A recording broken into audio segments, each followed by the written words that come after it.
Welcome once again, my fellow manipulators of digital fate. I'm Richie, this is Capricorn. Today's deck is my absolute favorite deck in Standard right now. It's a new brew that I haven't seen anyone else do. We're calling it Black Gold.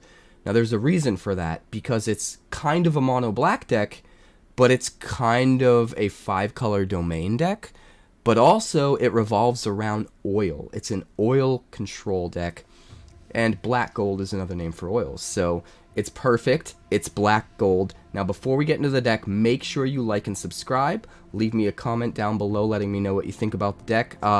We are pushing hard for another 2,000 subscribers. We blew right past 1,000, and we're also going to announce the Patreon soon, so look forward to that. Also, every Thursday night on twitch.tv/quarantinecapricorn, it's community night. You can come and you can play me in games face to face. You can get a look at how things work behind the scenes. And the last Thursday of every month is going to be Crack-A-Pack community night, where every time you beat me, you win an actual physical pack of Magic cards. Whatever pack you want, I have a ton of options. It's a ton of fun. I'll see you there. Without further ado, let's check out the deck. This is my absolute favorite deck in Standard right now. I don't really see anybody else trying to do anything similar, but I think it's really cool. The idea is to play permanents that collect oil counters, and to use them to control the board. We're playing a creatureless deck here.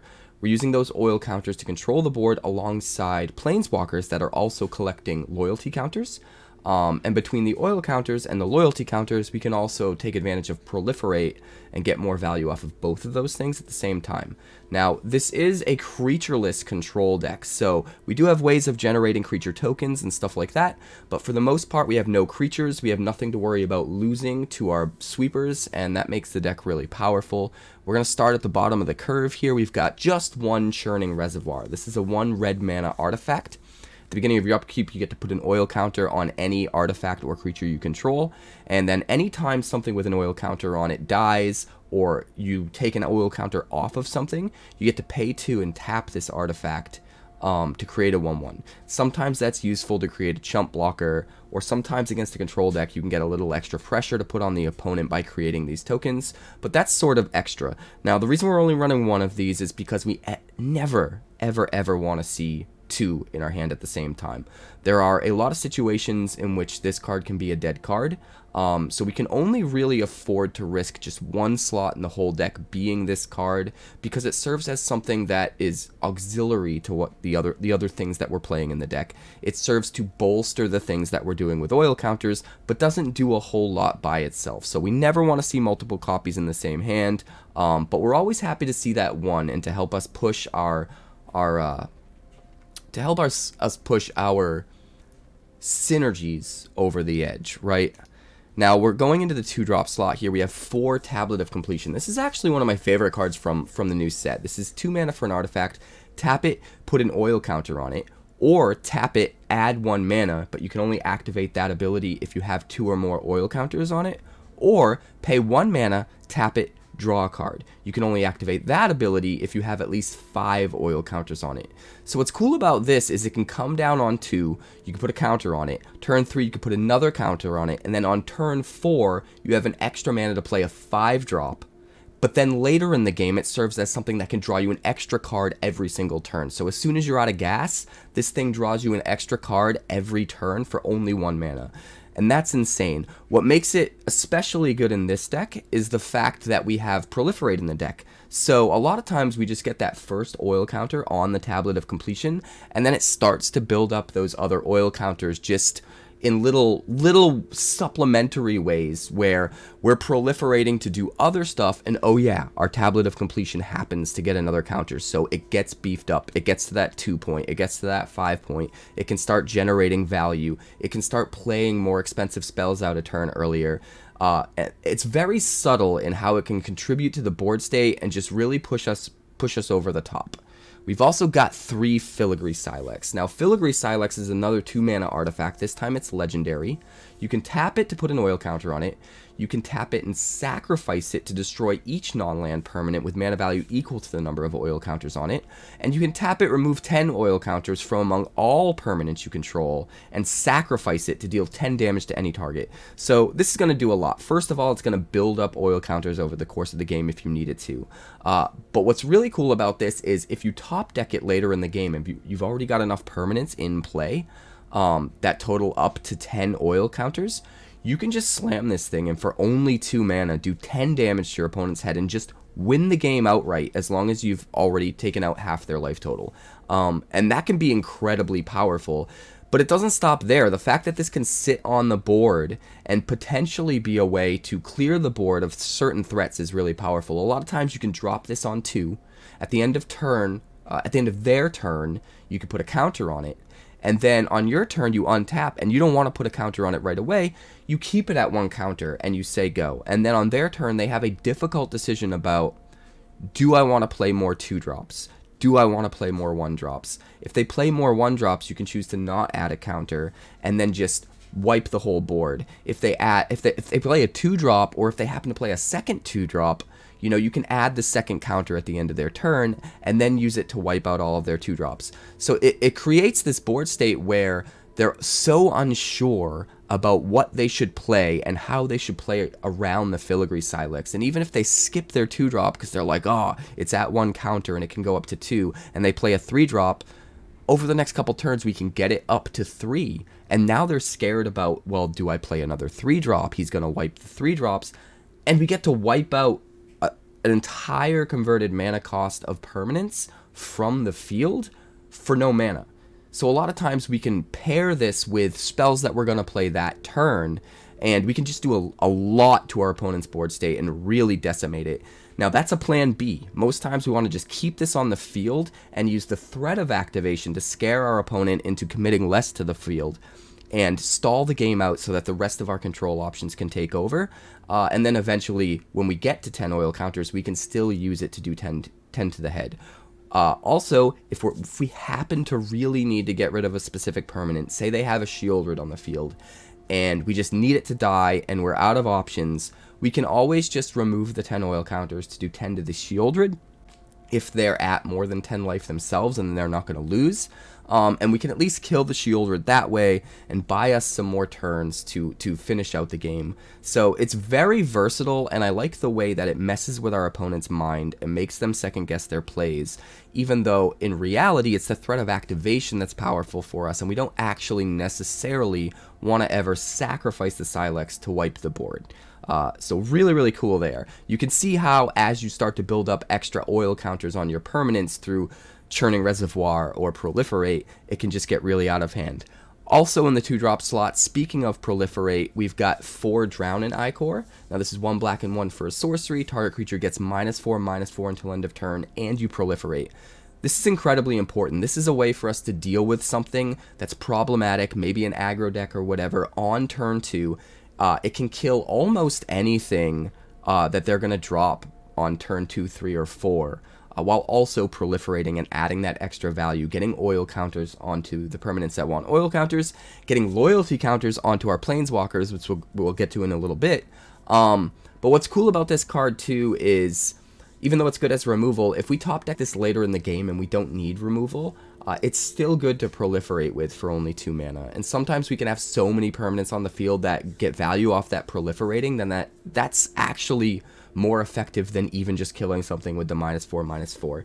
So even if you're up against a control deck and they have nothing to kill, Drown in Ichor is not a completely dead card because you can save it for later, proliferate at just the right moment, and then be able to just go off.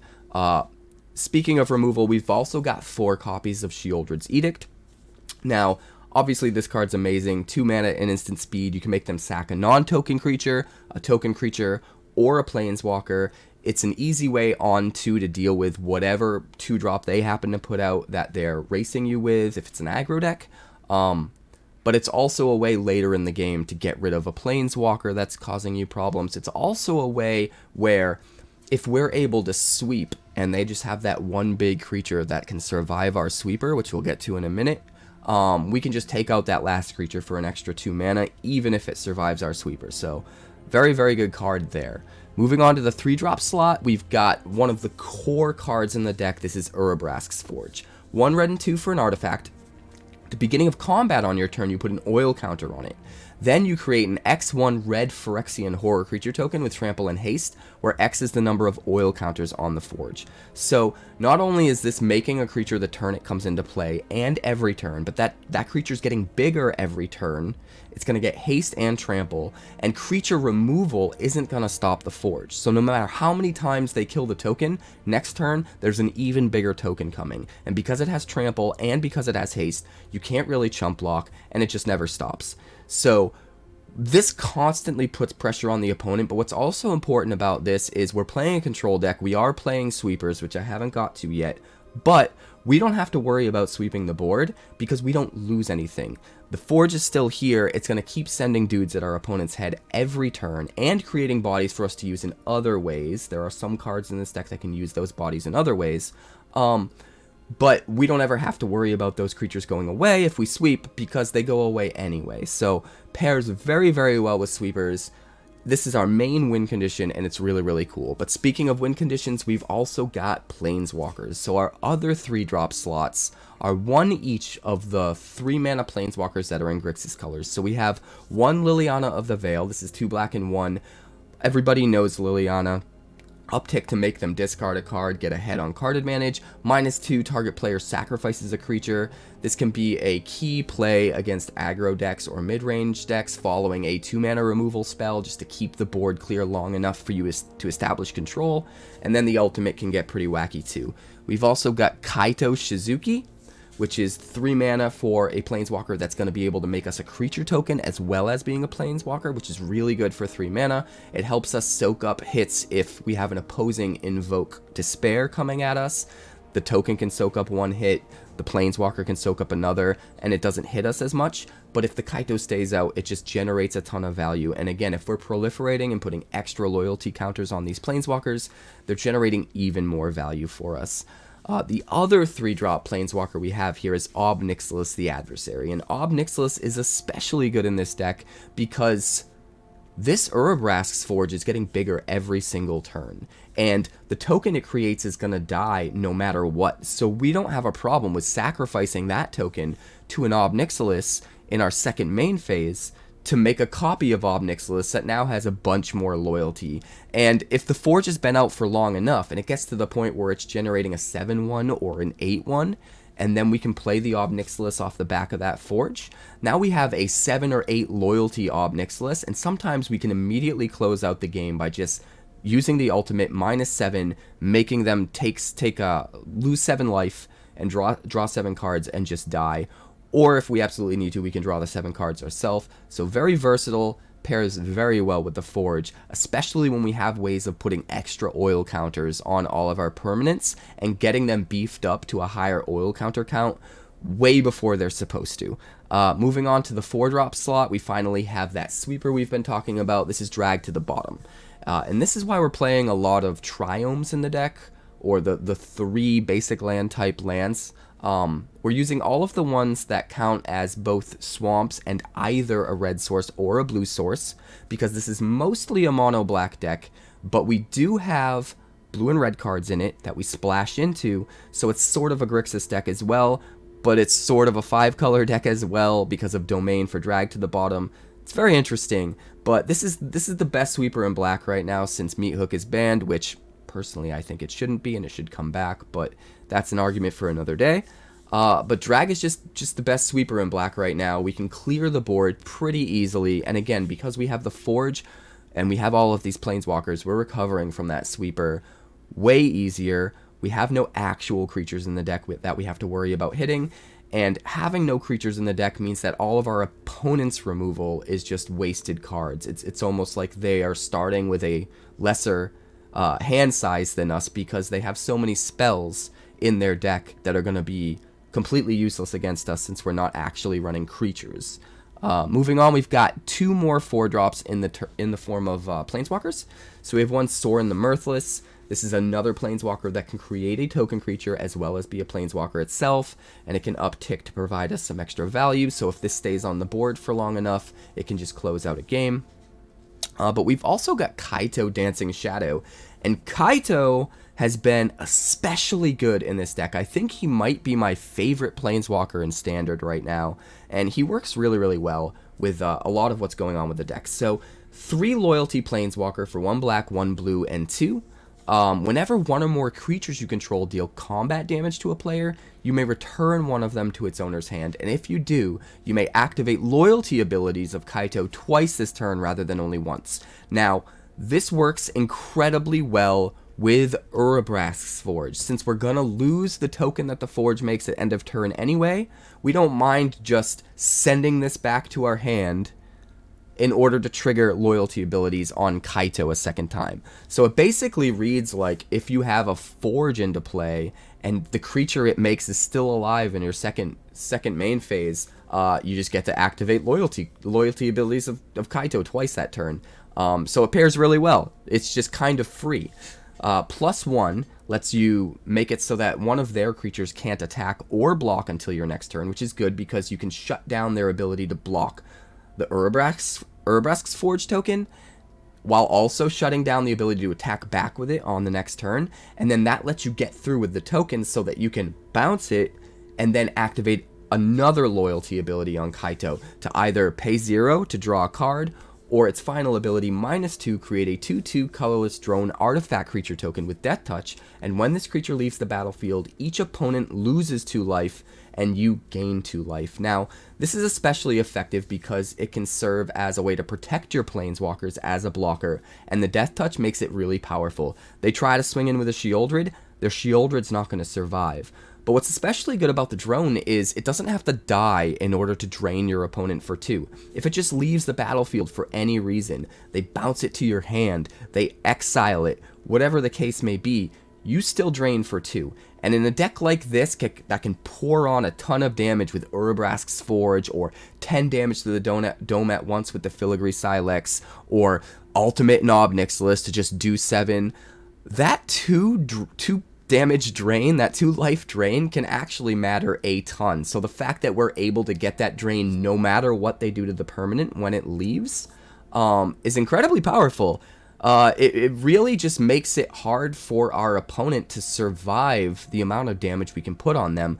There's no way to stop that 2 life drain that we do when the drone leaves. So Kaito, all in all, works really well with a lot of what the deck's trying to do, and I absolutely love it. I might even consider adding 2 in the future, but I think we have just the right amount of slots in the deck right now to have one of each of these Planeswalkers, and I kind of like the way that works out because you never have to worry about having a second one in your hand that you can't cast. But if we were going to add a second copy of anything in this deck, it would probably be Kaito, because Kaito is just absolutely insane. Moving on to our 5-drop slot, we have the Cruelty of Gix. We've got 2 copies of this. On Chapter 1, we can make them discard a creature card or a Planeswalker card.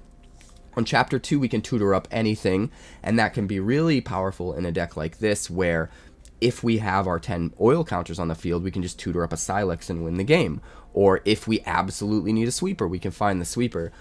So there's a lot of value in that tutor. And then on Chapter 3, we can get any creature card back from any graveyard onto the battlefield under our control. And since we don't play creatures, we're just using this to take their creatures, which is fine because most of the deck is control, and most of the deck is built around killing their creatures. So there's always going to be something in their yard that we can take. And there's nothing better than just taking their Sheoldred and using it to buff up our life total and get them down to the point where we can kill them with a Sylex. Very, very cool. We've also got 4 copies of Invoke Despair, obviously. Now, that's what made this deck tricky. Being able to play a 3-color deck that uses all 5 basic land types for drag to the bottom and can still afford to have enough black mana for Invoke Despair was the build around we were going for here, and we absolutely nailed it. Invoke Despair is just too much. This is the card that I think should be banned because it's just an automatic 3-for-1 in black and a way to deal with enchantments in black, which black's not supposed to be able to deal with. So I think it's just too powerful, but as long as it's in standard, we're going to use it. And having this at our top end to just get the opponent's life total down even more. Again, we've talked about there's just so many ways of pouring on excessive damage that every point of life really contributes and really gets them to the point where we could just all of a sudden close it out of nowhere. So that 2 life swing per thing they can't sacrifice to invoke Despair really matters a lot in this deck, and being able to refill our hand with things that can put even more pressure on the opponent or deal with their board state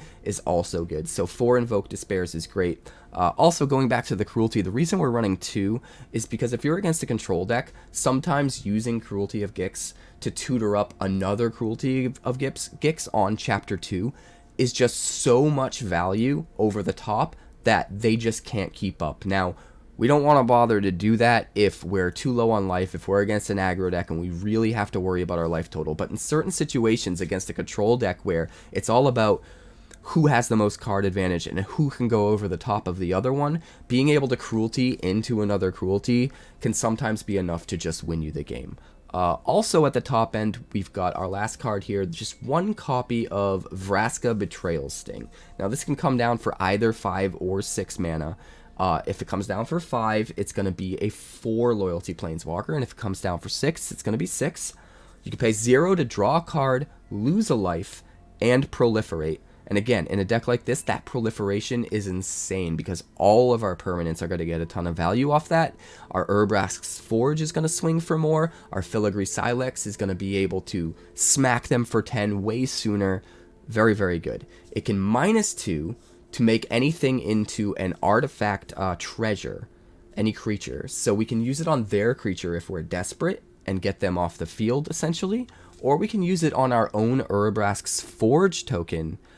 If we're desperate for mana and we just need that 1 more mana, we could actually turn our Forge token into a treasure and then sack it for the mana that we need to maybe finally get the 4th black mana for an Invoke Despair, or maybe we already played an expensive spell and we still need to play a Cruelty of Gix or a Drag to the Bottom or something. So in desperate situations, we can actually get our own mana generation out of this and use that to do what we need to do to take care of business. Also, -9 makes it so that they shoot straight up to 9 poison counters, no matter how many they have. And in a deck like this, where we have Proliferate all over the place, putting them at 9 poison counters, it's super easy to win at that point. If we just have a Drown in Ichor in our hand, we can just ultimate Vraska and then win by proliferating and putting the final poison counter on them. Or we could just survive another turn cycle and then use the 0 loyalty ability to proliferate and win the game that way. So another alternate win condition there. And again, Vraska is gonna benefit from our proliferate spells like Drown and Ichor because it's going to get more loyalty counters as well and build up to that point where it can potentially ultimate. In the mana base, we have 4 Ziatora's Proving Ground, 4 Raffine's Tower, and 3 Xander's Lounge. Now, you'd think you'd want 4 Xander's Lounge because the deck is Grixis, but really, our red and our blue is so small, few and far between. We don't really need a lot of it to get our spells off, but what we do need is we do need to make sure we have a forest and a plains on the field if we want Drag to the Bottom to get to a point where it can do -6/-6, which sometimes we will. But also we want to make sure Drag can definitely do -5/-5 to deal with any opposing Sheoldreds. So having 8 different triomes that can make either a forest or a plains, be a forest or a plains for the case of Drag to the Bottom, so that we have the Grixis land types and this other land type to get it up to -5/-5.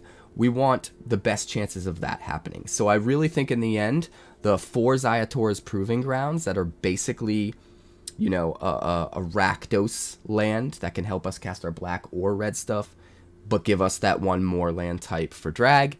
And then the same thing with the Tower, but with Dimir land types and that 1 other land type for Drag. I think it's more important to have 4 of each of those. And I think 11 is the right count for triomes here. We've also got 4 Sulfurous Springs, 1 Haunted Ridge, 1 Underground River, and 3 Shipwreck Marshes. Now, we're tilting more towards the red for the Pain lands because we want to be able to use them on turn 1 or turn 2, the red sources, to potentially maybe sometimes play a Reservoir. Whereas with the blue, we're never using the blue until turn 3 the earliest, so it's okay that we tilt more in the direction of slow lands like Shipwreck Marsh for our blue sources. So that's why we split it that way.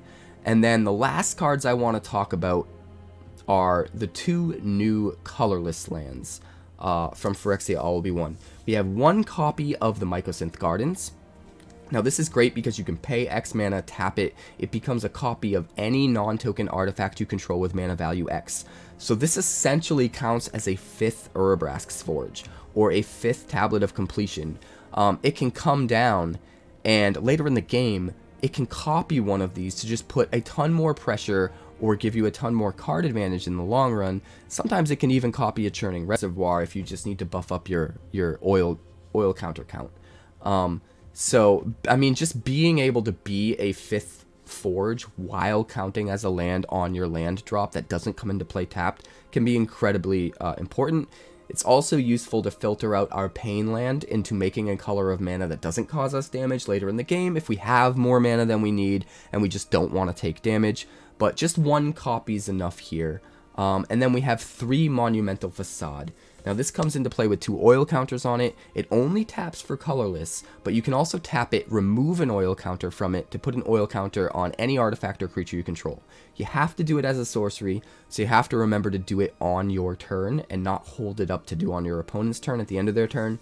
I would love to have 4, but we have to be very, very careful about how many colorless lands we have in this deck to make sure we can play Invoke Despair on curve relatively consistently. So I think 4 colorless lands is the most I'd want to go to. So 3 Facades and 1 Gardens I think is the right play here. And again, that Gardens can filter to make a black for Invoke Despair if we absolutely need it to, but it's going to set us back a turn to do it, so we don't want to rely on that.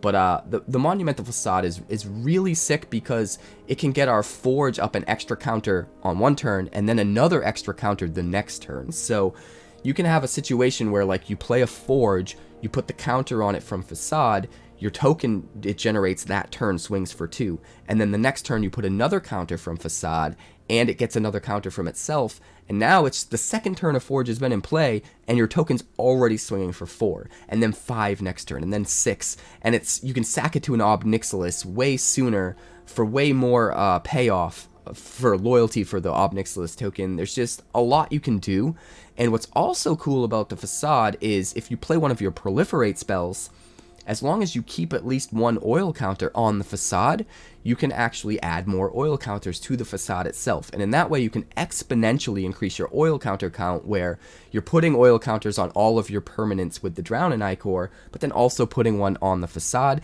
and then tapping the Facade to put that oil counter on another permanent, and it can get really out of hand. So the Monumental Facade is awesome. You'll see it in the games. It really goes to work.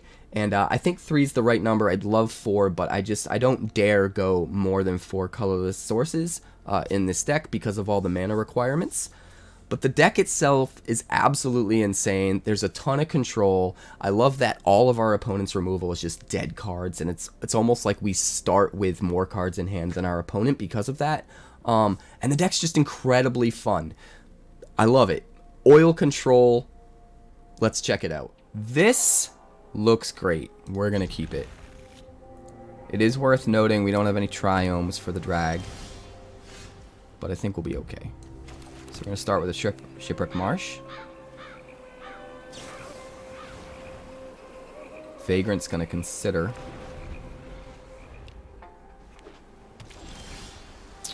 Alright, this is problematic. We're up against Monoblue.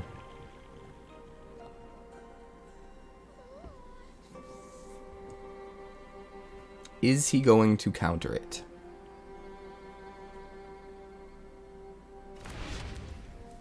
Pass turn.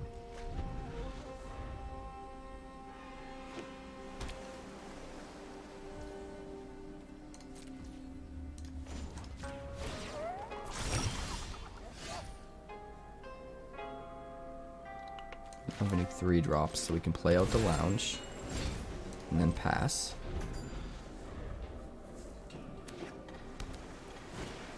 Haughty. Alright, that's actually pretty good for us. We're going to Edict. He'll counter the Edict, and then we will kill it on our turn.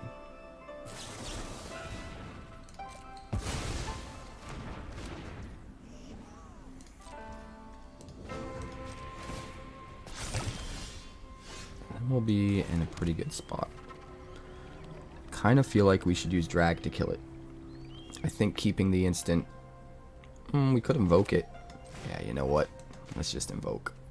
Let's use the tablet for mana. Invoke the Haughty Djinn. Put ourselves way ahead on cards. And now we should be able to push through any counterspells he has. He's gonna Thirst.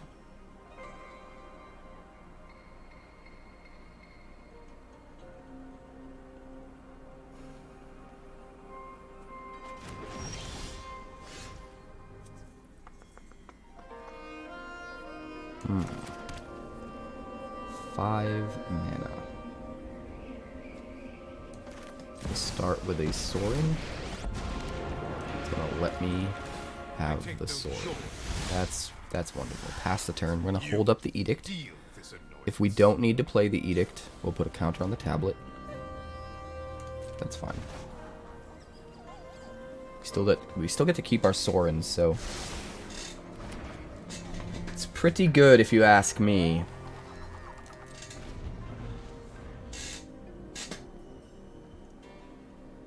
We're pretty far ahead.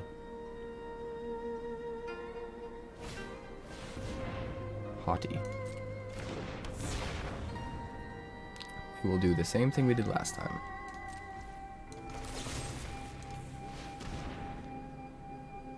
Get a counter spell, and then he's gonna slip out the back. That's actually better for him. That means we need to start getting very aggressive. Alright, we'll start with Sorin.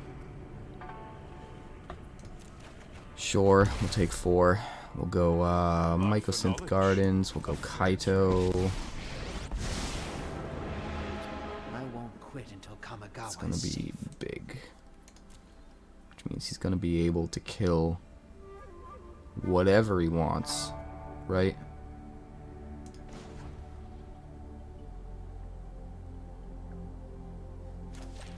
Let's make a dude with Death Touch so we can start swinging in every turn.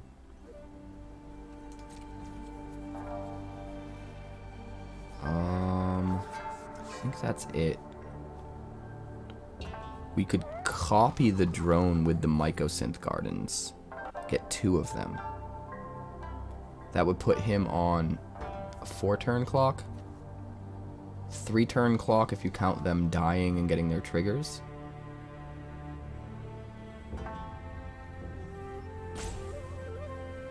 That might be worth it. We don't even have to pay any mana to do it. Oh, it's non-token artifact. Never mind. We'll just end the turn. We could copy the tablet, but in order to do so, we wouldn't be able to put another counter on the tablet. I actually think a counter on the tablet's more important.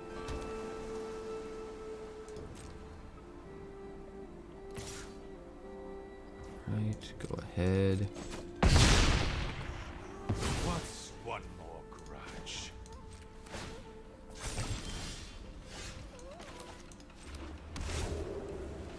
That's what? White, blue, black, red, but not green. So -5, -5, which is plenty.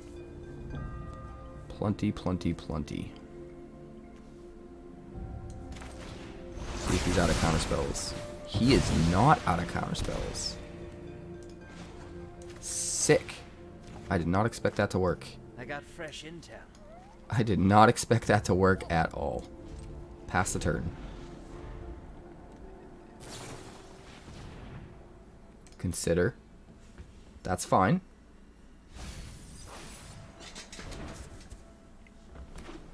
Consider this. Counter on Tablet of Completion. We'll play out a Proving Ground. Now our drags will do -6, -6. We will draw a card. Sometimes the winning move is to sit and watch. Play a Filigree Sylex. And let's pass the turn. We get 1 more counter on the tablet. We can start drawing an extra card with that every turn. We're already drawing an extra card with Kaito every turn. Let's cycle this. That's pretty good. We'll play the Facade. We will attempt to play an Invoke Despair. Oh, wow. Went right through. It went right through, guys. We'll draw another card here. I got fresh intel. We'll go colorless, black, play the tablet, put a counter on the tablet, draw a card with the tablet, and pass the turn.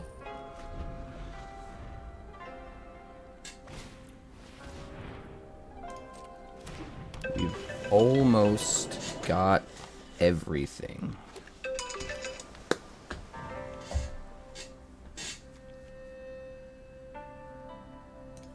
Everything we need.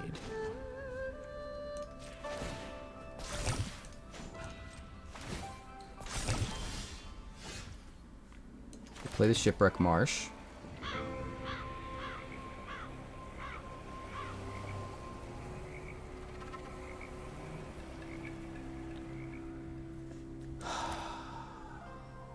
Drag.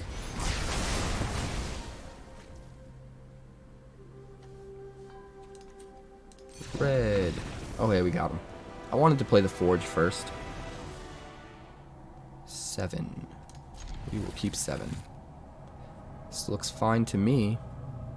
We at least have all of our colors. The drag will hit for 5. Start with a lounge. Make sure we have our red for the Forge. Reaberth is so excited. I've been playing Magic since the dawn of time. I've been playing Magic since 1994. Although back then, I wasn't really playing it the way it should be. I thought it was like a board game back then. I got it for Christmas. I didn't know there were other cards or packs. I thought it was just the 2 decks that it came with. So it's very different than how I actually play Magic today. Alright, we're going to drop the Forge. Get in there for a damage. Pass the turn. You should love that, Reaberth. It's awesome.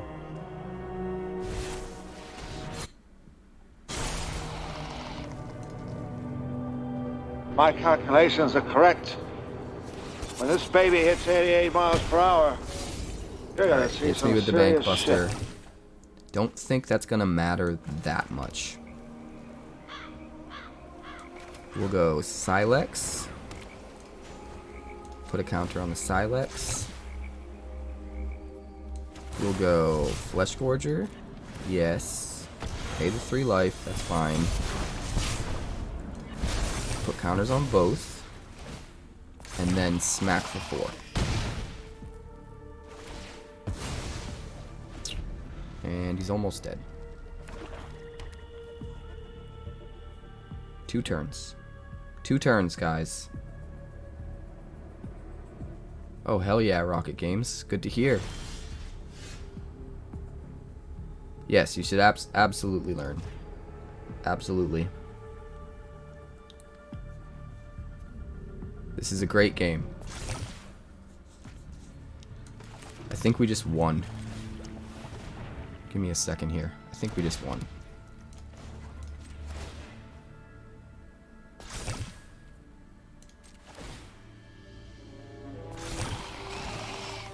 Hit for 6.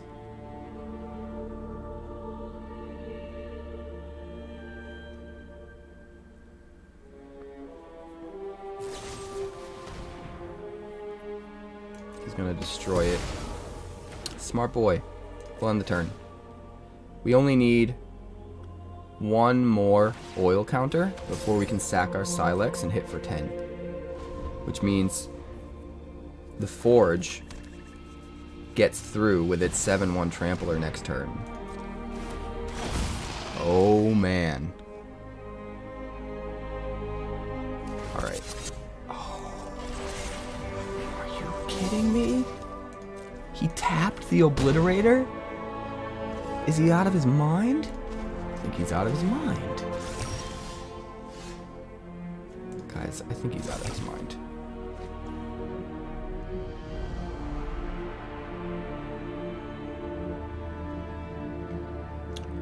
I am pretty sure this man is out of his mind. Let's swing for 8. Alright, we win. Boom. Smack him in the face. 1, 2, 3. And 7. 10 to the dome. Good night. Let's rock! Thanks for the follow, Rocket. Appreciate you. Just got home from a paper tournament. Oh, hell yeah. This looks fine. We got the red in the Proving Ground. We got blue in Shipwreck Marsh. Good spread of casting costs.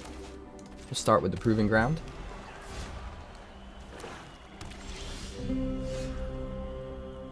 Let's see. I think we want Tablet down ASAP. We can run out the tower on 3 since we don't have a 3-drop.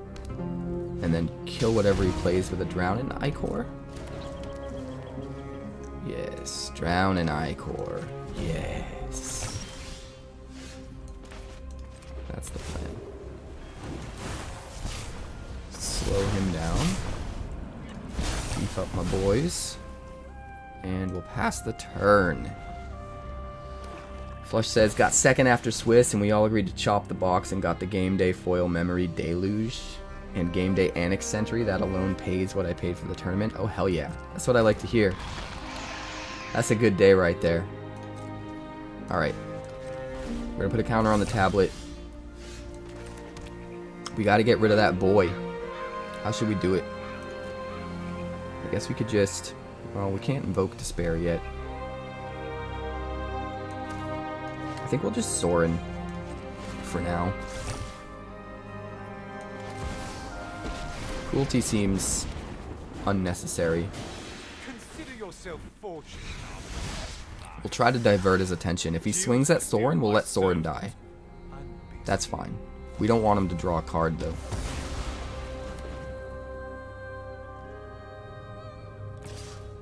Well, that's not bad. Basically, our Sorin got a cut down out of his hand, saved us 3 life, and prevented him from drawing a card. That's a lot for a 4-drop. I will take that gladly. Foil counter, and we will tablet. Or rather, invoke. Foil counter on the tablet, and then we will invoke. I do not play guitar. I sang in bands for many years. I was a concert promoter before getting into streaming. Technically, I still am a concert promoter. But not full-time anymore. And I was in bands for many years leading up to that. That's kind of how I got involved in that. We should just start a band, Jay. The Planeswalkers. The Monoblacks. The Black Council. What do I want to do here, guys? I think I want to Cruelty of Gix and draw a card. Is that greedy? It's probably greedy. We're gonna do it though. Chapter 1. We got plenty of life. I don't even have to worry about it. Get rid of that Obliterator. What else does he got? Go for the throat, Bushwhack, go for the throat. It's not gonna be very helpful without the Obliterator, guys. I don't know.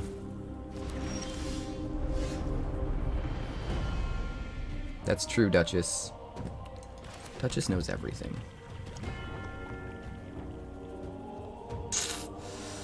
I guess we just do it again, right? Draw. Cruelty. See what's in his hand. We're not in a rush to get that that tutored card out of our library. In fact, it'll be better to be able to tutor for it next turn while our mana's untapped, and we get to see what he top decks. Or we could just eat and invoke. That's a thing.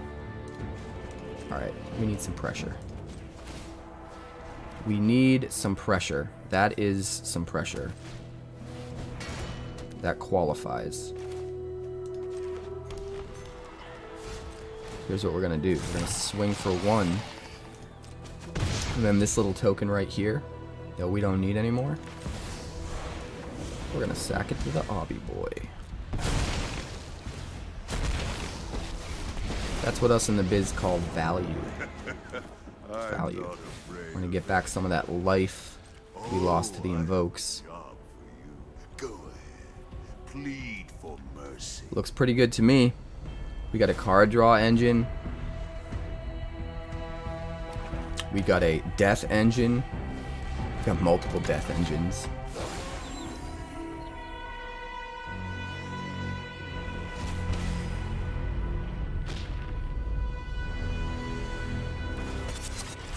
Alright, he wants to swing in.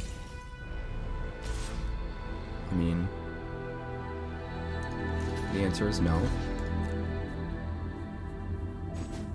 I appreciate your gusto, but we're gonna throw that one little boy over there. Let's see. We might have to discard, drag to the bottom. Oh, we don't have to do anything. We don't have to do anything. Get rid of that trespasser. One of your friends has to leave. Facade onto the forge. Draw a card.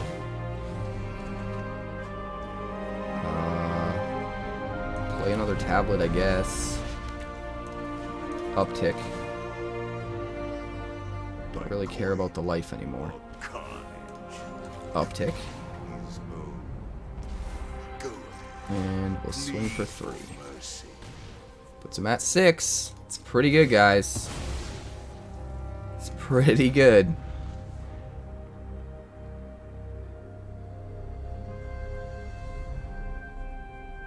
Wild.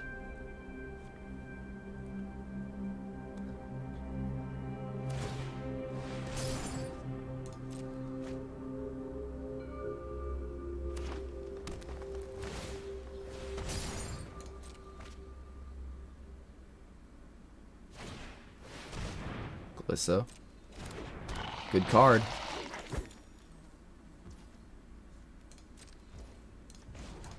Alright, put a counter on the tablet. There's no wards or anything. We'll just do this. That seems too good to be true.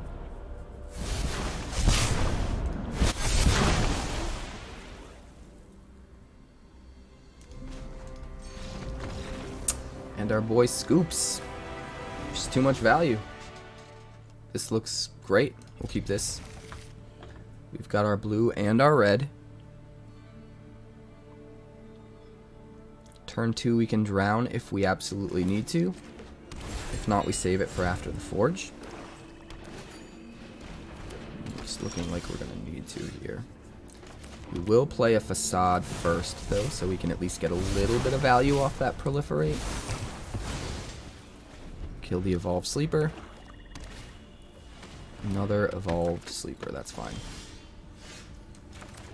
We're going to get down our forge before we do anything else.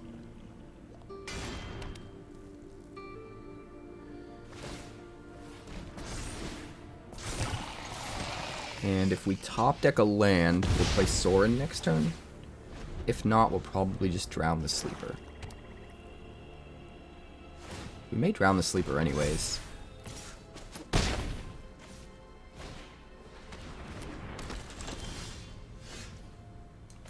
Ooh, that seems mighty good.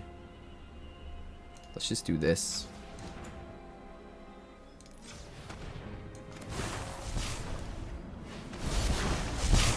This seems really good. And then we'll tap the facade. tap the facade. Put our counters on the forge. Swing for 5. If there's one thing black has a difficult time with, it's artifacts. So if this is truly mono black, which it seems like it is, I'm almost certain it is, I don't think he can beat it.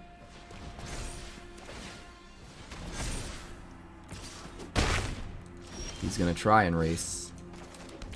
He's gonna try.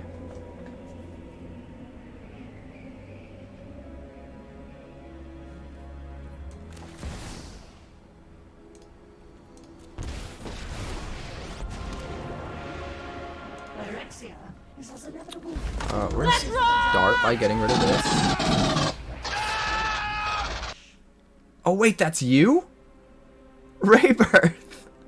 I didn't even realize it's you. You've been here in chat, and I'm in the ranked ladder, and I somehow popped in against you. That's hilarious. Oh my goodness, I didn't even realize it was you. You're stream sniping over here. In your defense, though, you got kind of mana screwed. I can't believe we randomly met up on the ladder while you were in my chat. That's hilarious. Oh, hey, what's up, Vandry? No worries. We've all got lives, my friend. I will keep this. Start with a tower. Yes, definitely do that, Flush. Alright. I think we play the other tower on 3. I think it makes sense to do this. Get our card advantage down. He will impulse.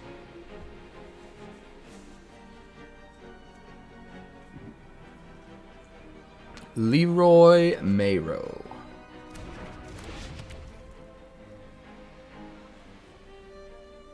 That is very true, Galgron. We'll end the turn. Always good to get into the habit of using your things at the last possible moment. So, no reason to put the counter on now. And that sort of thing will matter with the Sylex, so developing a good habit of doing it with the tablet is not necessarily a bad thing. Put the counter on.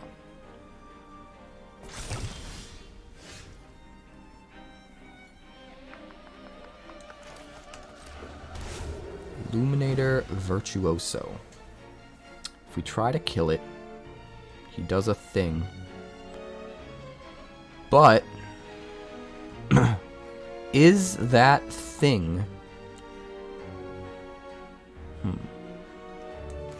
Alright, I've made up my mind.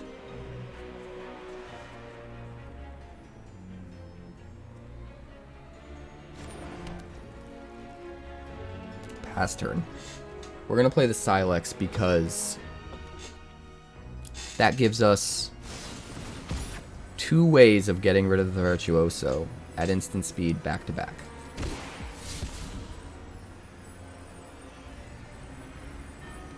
We can drag on our turn, and if he tries to save it, we can sack the Filigree Sylex. Of course, we need to get it to two counters before we can do that. But still. Combat research, sure.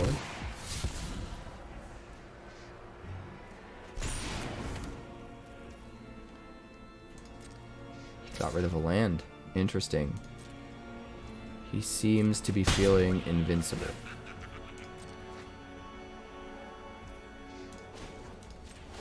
Put an oil counter on that. Put an oil counter on that.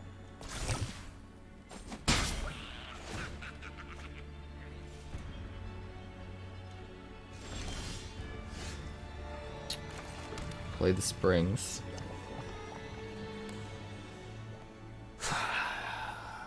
Do we drown? Or do we drag? Something like Boon of Safety doesn't save it from a drag, which would be really nice.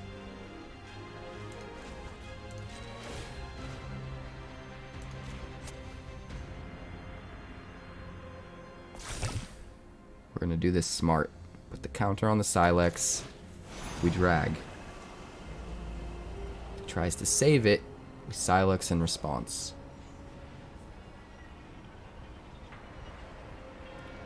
But I think the only thing that can actually save it from a drag is a slip out the back.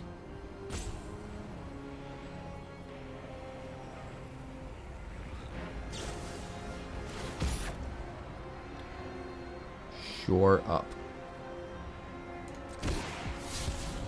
We're doing -4, -4.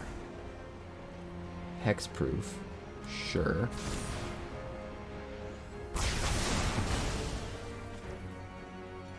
Alright. We win. Do we keep this? I don't think we can keep a two-hander on the play unless we have multiple 2-drops. So I think we mulligan. This looks a million times better. We'll toss back the Vraska. We'll start with the lounge since we need red.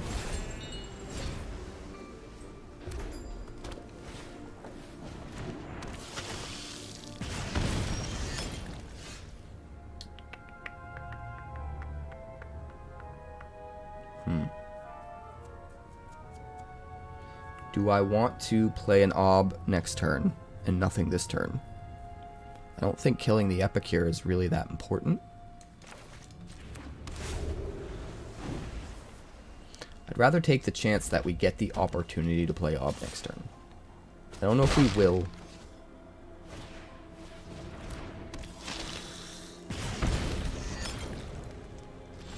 Well, he definitely doesn't have any hasty boys or he would have played them.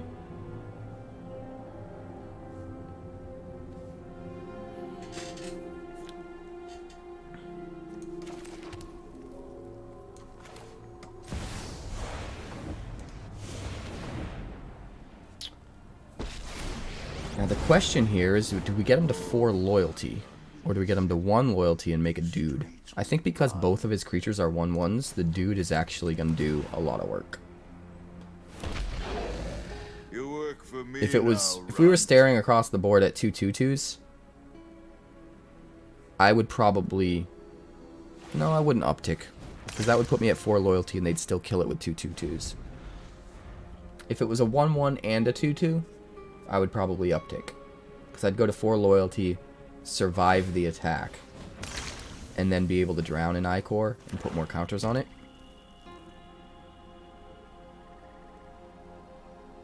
And it would divert his attention away from my life total.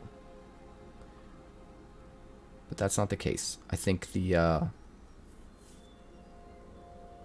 1-drop here is just... Or the 1/1 being able to kill something else is too important.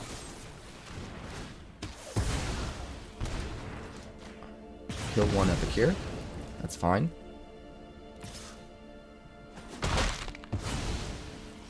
Well, now, you've gone and ruined all my fun. Alright. We go in Sorin. And this is nice because even if he has removal for the vampire, he also needs a way to deal at least 1 more damage to Sorin. In addition. Because he's only got a 1/1 in play. And if Sorin happens to survive, Drowninicker's just going to load it up. Sorry, Drownin Ichor is going to load him up with loyalty.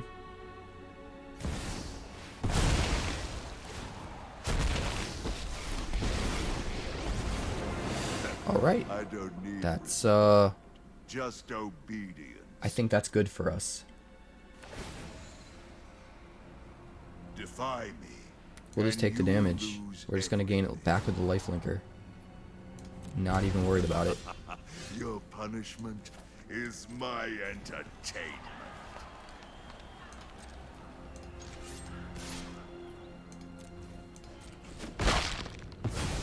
We've got nothing to drown in Ichor yet. You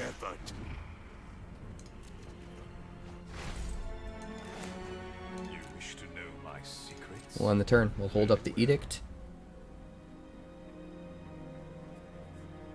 We'll probably get to make another vampire with this. Go ahead. I don't think we need the tower anymore. We've got enough mana for our 5-drops. We've even got the 4 black for Invoke. So we're okay discarding that tower. Right, we've got Anvil. We've got Research Desk.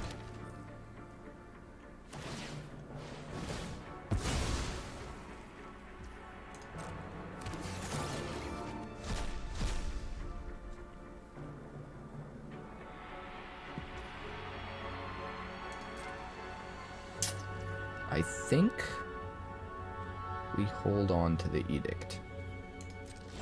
If I'm being completely honest.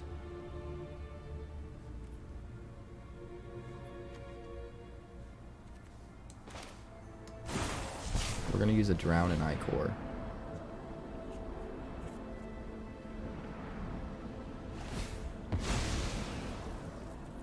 That's fine, that's fine.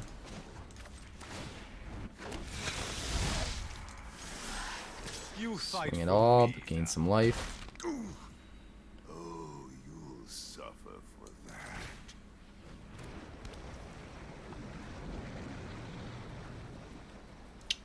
Hold up the Edict. So we've got double protection. If he's got a haste guy, we can Edict it away, even if he has a removal to get rid of our 2/3. If he doesn't get rid of our 2/3, he's going to be in rough shape. We can even just take the 2 from the Ob to keep our cards. Our health total is looking mighty healthy. I post them on Aether Hub, Valdale. And on YouTube, of course. This one's going up on YouTube tomorrow. Do I have an Aether Hub command? Let's find out. There you go.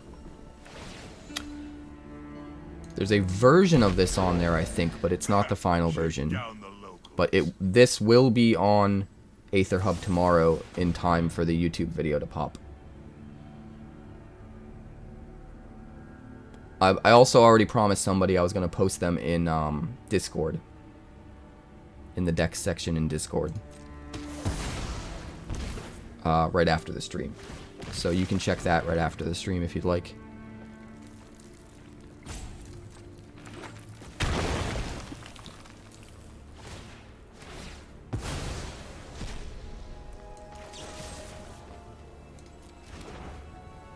We don't want him to sack that, do we? No. We want our Sorin to survive.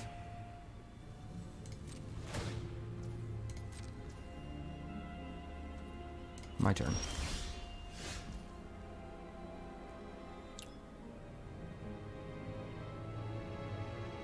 What a world. Let's try to draw a card here.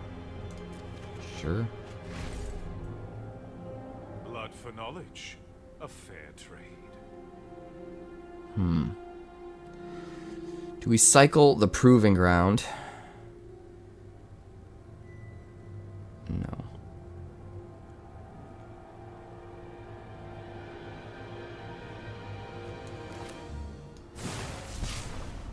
Let's do this now, before it happens at a moment that we can't control, when it matters more.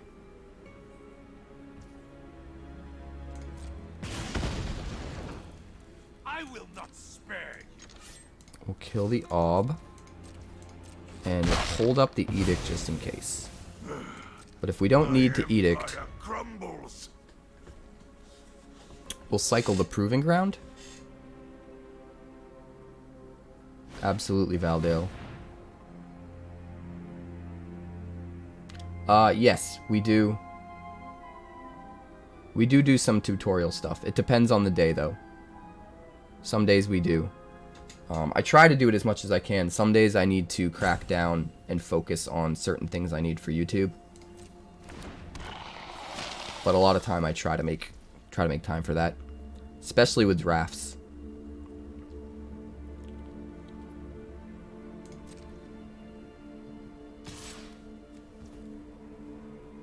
That's fine. We'll let it go to 1.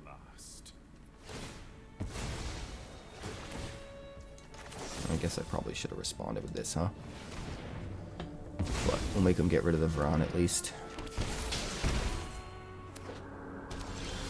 We are both running out of gas.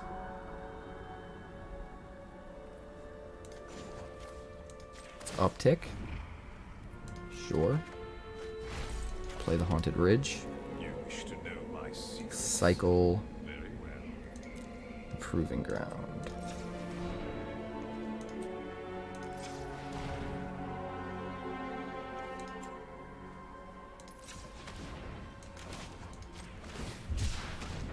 See what we get.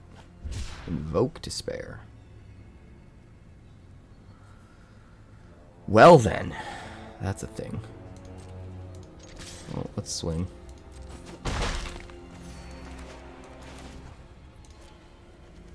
We'll end the turn. We could have put a counter from the Facade on the Reservoir just to make it count as an oil counter coming off a permanent so that we could pay 2 and tap the Reservoir to make a 1/1. That's a thing we could have done.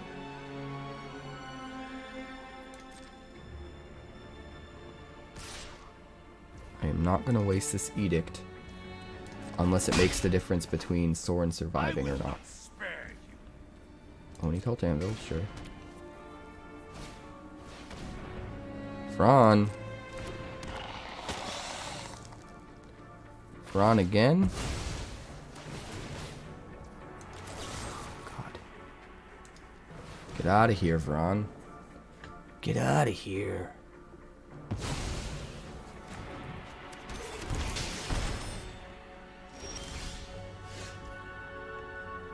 I don't think we want to drag. I think we want to do this. Get rid of 1 token. Draw us 2 cards. Put them at 18.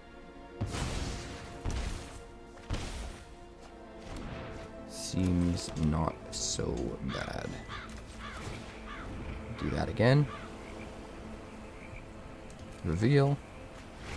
It's really good to grab lands off the top with Sorin. And we'll swing in again.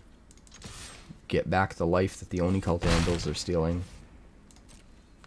It's just a back and forth until we can draw into some cards that can close out the game. Your blood will be mine.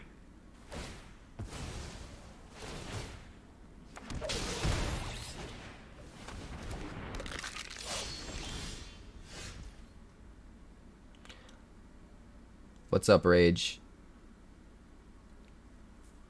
I don't stream in the morning. I stream, so Mondays and Thursdays, it's 3 p.m. to 7 p.m. Eastern Standard Time. And sometimes I go later, depending on how well the stream's doing and how everybody's into it.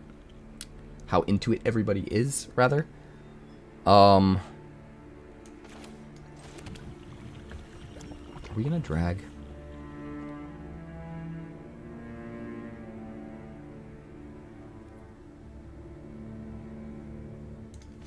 Let's uptick first.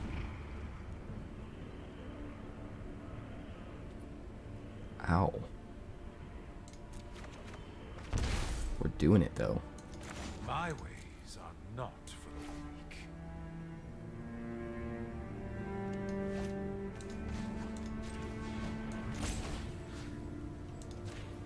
We are doing it.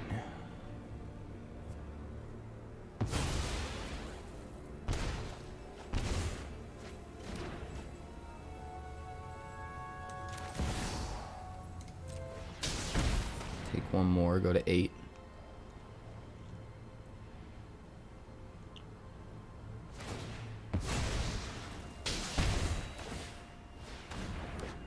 Interesting.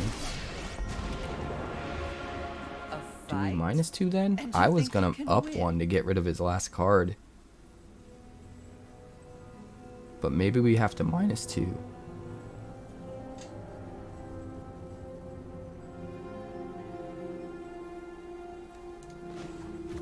No, we'll go up 1 and we'll hold back. Don't overthink this dude.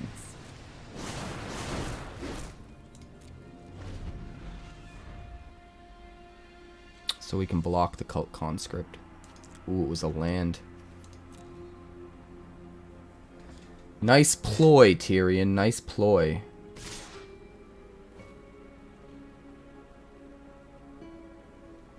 I suppose, Rage. And then on Tuesdays, Wednesdays, and Fridays, I do noontime Eastern Standard Time until 4. And that's what I get a lot of my stuff for YouTube.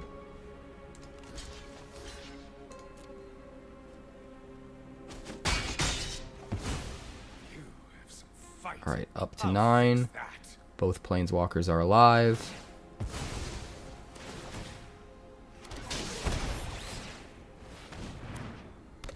Slowly but surely, we are getting there.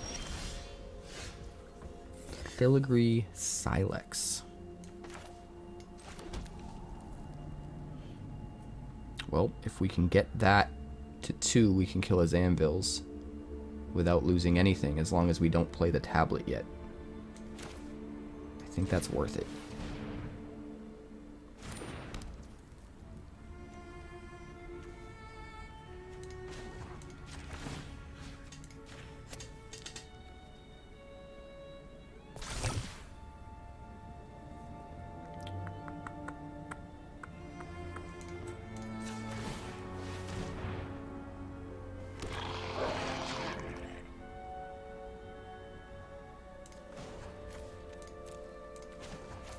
Uptick Sorin.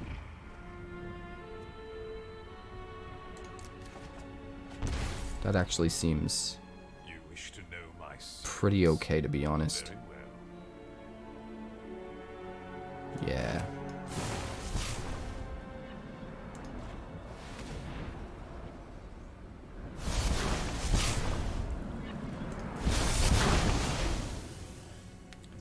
And now we can crack the Sylex to kill both Onicult Anvils.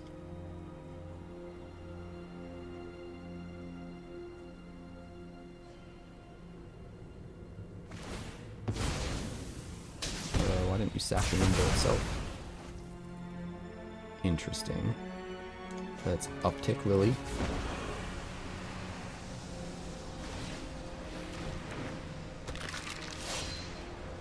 I'm tired. Discard the lounge. Play a tablet. And you'll swing for 2. Put us up to 7. Not bad. Epicure puts us at 6. So let's see if he swings at the Planeswalkers or not. We got him. Since we're on the draw, I will keep this. If we're on the play, I don't know.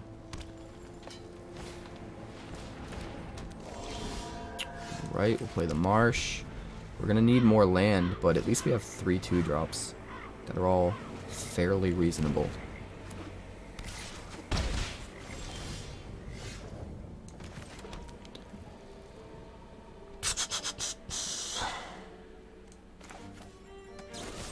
I think this is going to become increasingly less viable as this game goes on, if he's playing enchantments. So better to Edict now.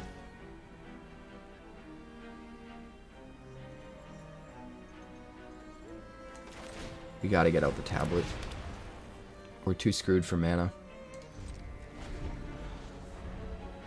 We can get out the Filigree Sylex though and use it to kill all tokens, which would be pretty good.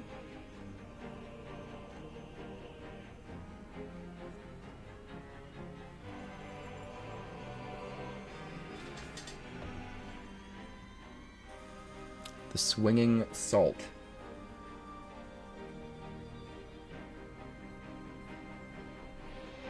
The Swinging Salt.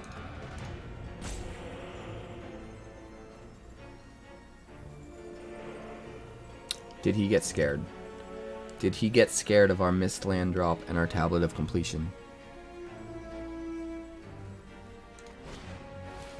Weaver. He's back with a Weaver.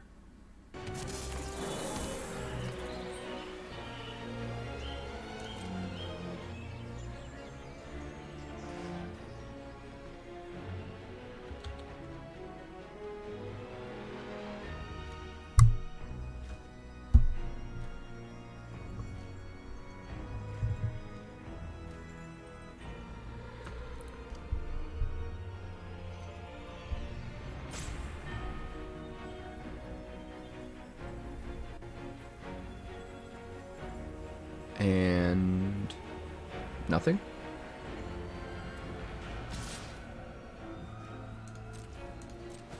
Alright, swings for 1. Makes another boy. We'll put a counter on. They never want to poke. They never want to poke. I think we just have to do this. That's fine. We're actually somehow hanging in there with only 2 land. I don't expect it to last forever. But we're getting there.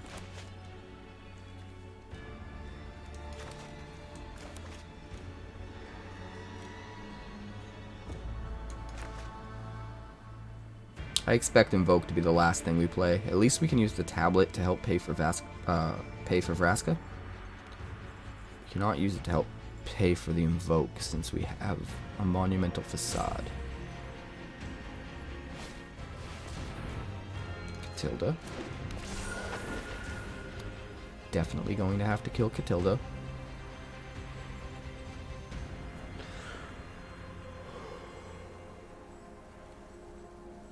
This guy takes a little bit to decide what to do, huh?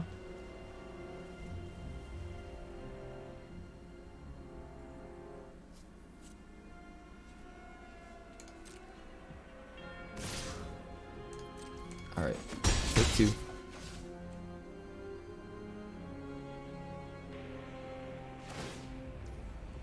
Make another boy. Oh wait, nope, he draws a card. My bad. Alright. We now have 4 mana.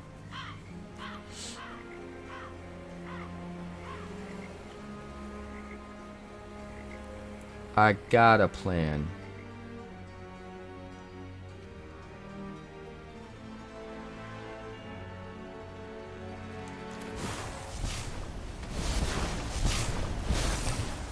Gotta slow roll it, guys. We got to. Filigree Sylex. We'll use that to kill his tokens when he swings. And we wait until he swings so that he draws a card rather than makes another token. We want all of the board presence gone. I knew it was coming. I knew it was. I knew it.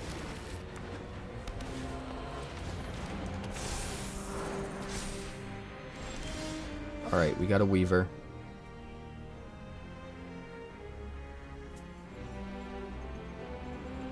I mean, we could Kaito. The problem is they're not going to use their Weaver to attack anyway, right? So, the +1 on the Kaito isn't great. The -2 leaves it open to exile, removal, the token, and then just swing at Kaito.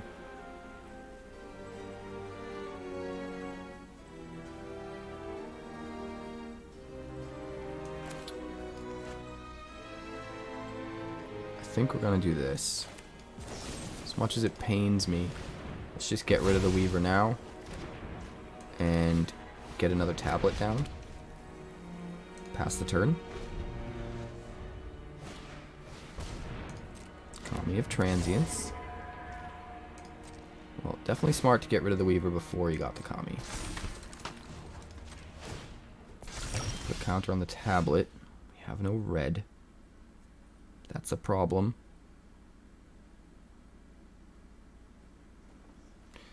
Do we need to Kaito? I think we need to Kaito.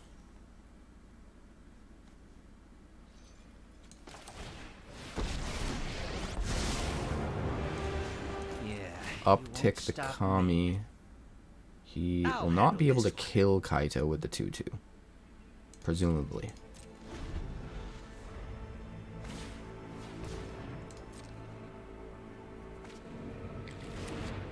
If we can manage to use it to make a 2/2, we can sack the 2/2 to Ob Nix to drain twice.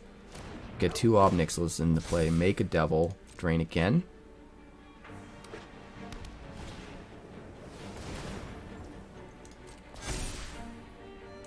Oof.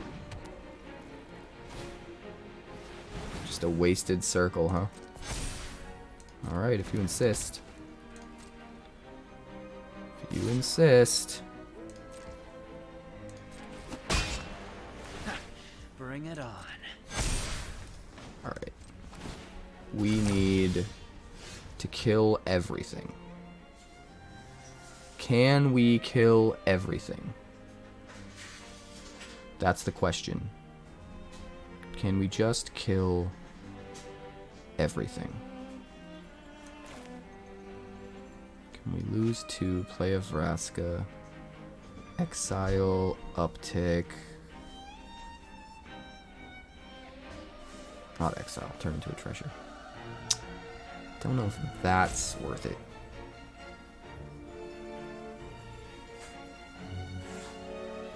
Whatever we put into play is going to be a problem.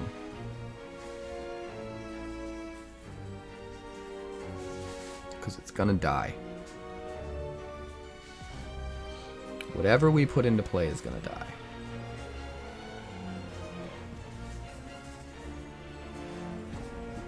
They're both going to die. Well, Vraska might not. We're going to try this.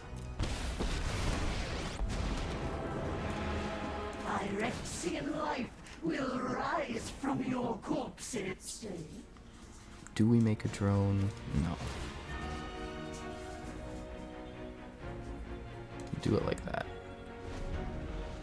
He will, yeah, he will be able to kill them both. But like, what else were we gonna do? You know? I guess we could have made a drone instead of upticking. That probably would have been worth it.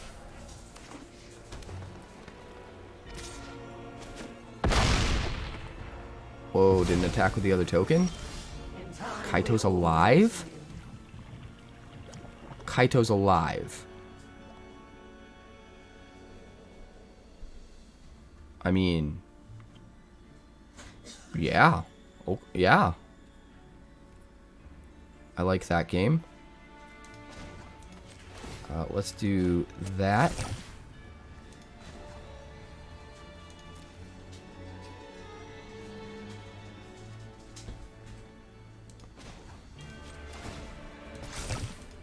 No, that's not what I meant to do. I wanted a mana from it. Oopsie. Let's show these scrapheads what real tech can do. Well, I guess we're doing it this way.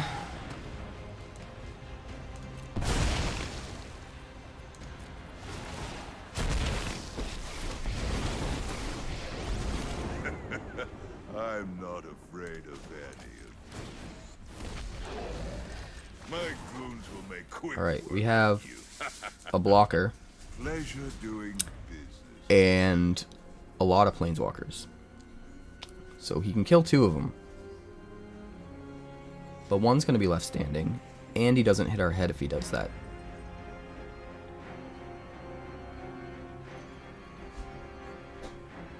Our draw engines are online. We're just way back on mana. Way, way back on mana.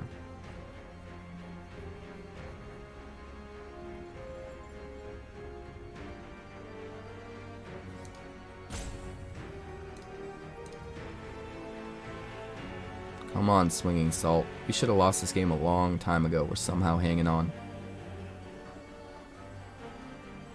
We hung on with 2 lands, only one of which actually produced colored mana for so long.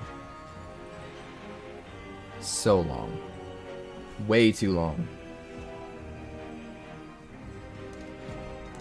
Alright, I'm giving him the shrug. I'm giving him the shrug. I'm getting ready with the whistle. He scoops! Thanks so much for checking out my channel. We're working hard to get to 2,000 subscribers now because we blew right past 1,000. So make sure you like and subscribe.